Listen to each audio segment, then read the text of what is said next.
Oh, hey there. How's it going? What am I doing?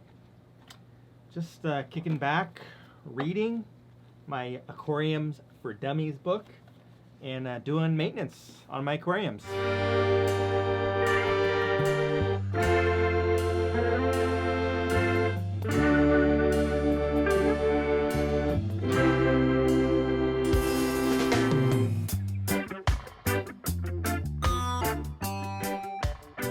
Hey fish friends, how's it going? Hope you're doing well. My name is Zenzo from Tazawa Tanks. Now, I'm kind of making a joke while I'm just sitting here reading, but the truth is, I do have a lot of aquariums, as most of you know, and it really doesn't take me that much time to take care of all of these aquariums. Probably one of the most frequently asked questions that I get, not just here on YouTube or on Instagram, but from friends, family, coworkers, people that know that I have a lot of fish tanks, people that have seen photos or have come by the house. They always ask me, wow, you have so many aquariums. How much time does it take you to take care of everything? And the truth is, it doesn't really take that much time. Now, I have talked about this many, many times, and I have made videos in the past where I've actually filmed myself cleaning aquariums and things like that. But I thought I would just kind of talk a little bit about this today and share with you guys a few tips. Now, honestly, it probably ranges between 4 to maybe 7 hours a week. Now, for some of you, that might sound like a lot, 4 hours a week or 7 hours a week taking care of aquariums, but that includes, feeding my fish, hatching baby brine shrimp, cleaning aquariums, cleaning filters, doing all that kind of stuff, moving fish around.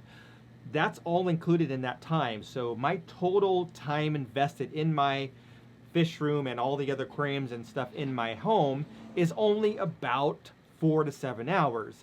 Now, the 4 hours would be kind of a lighter week, not a whole lot going on, just a few water changes, not that big of a deal. Maybe on another week it would be more intensive where I am having to clean filters and move stuff around, redecorate a tank, catch some fish to sell, stuff like that can take time. But really, it doesn't take that much time, and one of the reasons why is things like this. So I literally could do something else. In fact, the other day I was cooking dinner while I was doing water changes. I could work out in my other room and do water changes. So stuff like this does really make it a lot easier. So I did film some footage of me cooking and doing water changes and cleaning aquariums. So I'll share that footage here now and talk a little bit about what you're going to see. So with a lot of aquariums, obviously you have to do a lot of maintenance. You've got a lot of fish that eat a lot and, have waste, and you've got to take care of that. Now, it is very important when you have a lot of aquariums or any aquarium is to have some kind of organization.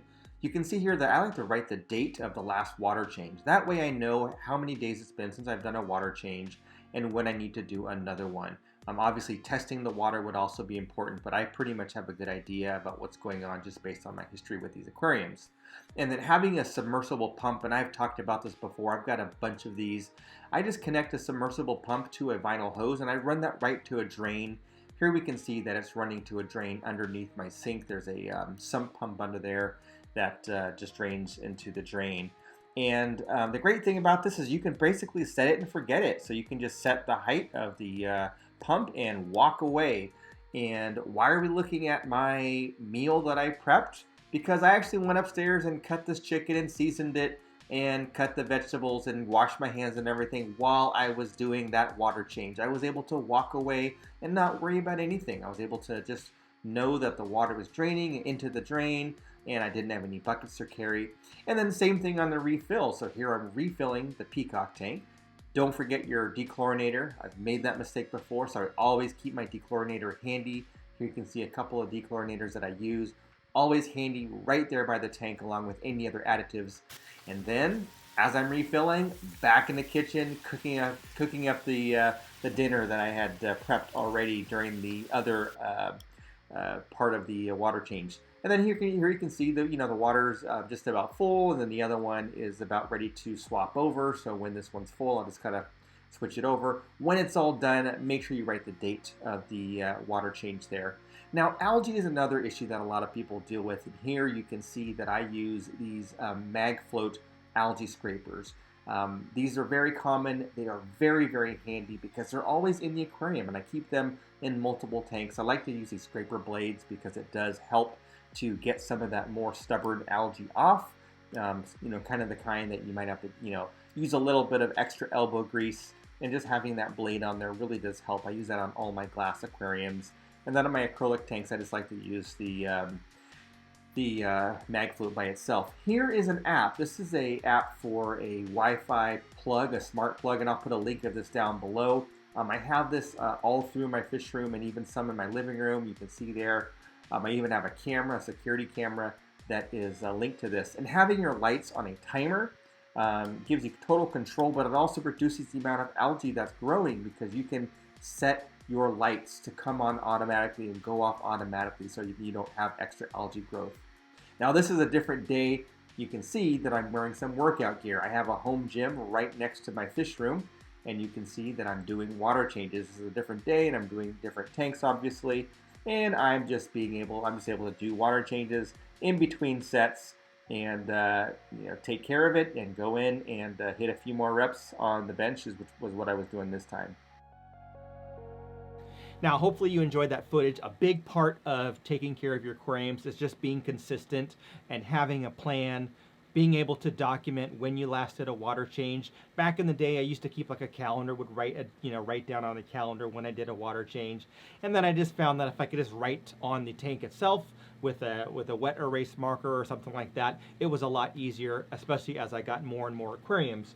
Also, just doing regular things on a regular basis, routine things on a regular basis, does make it so much easier. So if you think about like your dishes, and I've talked about this before, and I've used this analogy before, if you let your dishes pile up in your kitchen all week, and you go to clean your dishes that one day a week, it would be a disaster. It's going to be gross, dry food. It'll take you hours probably to clean everything. But if every time you eat a meal, you rinse off your dish, you put that dish in the dishwasher, and you run the dishwasher at the end of the day or when the dishwasher is full, whatever works for you, and then you empty the dishwasher, you wash every pot and pan after you use it, you're only doing dishes like 5 or 10 minutes a day. It doesn't take that much time. And the same thing applies to water changes and maintenance on your aquarium. So the more little things that you do all the time, it's a lot easier.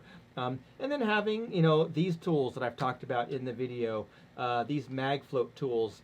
And I do want to share that I did get these for free. I do have a lot of them. I have purchased some in the past. I do have 2 or 3 upstairs in my office and in the house that I purchased, but I did get a whole box of these from Aquarium Co-op, as they do support certain creators, and they happen to send me a bunch of these at my request. So things like this do make it a lot easier. These are not expensive. I will put links down below on everything that I highlighted in the video today. But anyway, just, every day, if you just kind of go around and just 30 seconds of wiping the algae off, you're not going to get those hard algae spots. It's going to be a lot easier. It's going to look better. You're going to be happier about it. So anyway, I hope that you enjoyed this short little video and my little tips and tricks, the fun with the cooking and the reading. I'm actually going to probably have time to go next door to my gym, which is literally on the other side of this wall, and maybe even get in a quick little curl workout or something, since I've got to drain some more water out of here and then refill it, and I might as well just get in a quick little lift. So anyway, if you like this video, please do subscribe to my channel.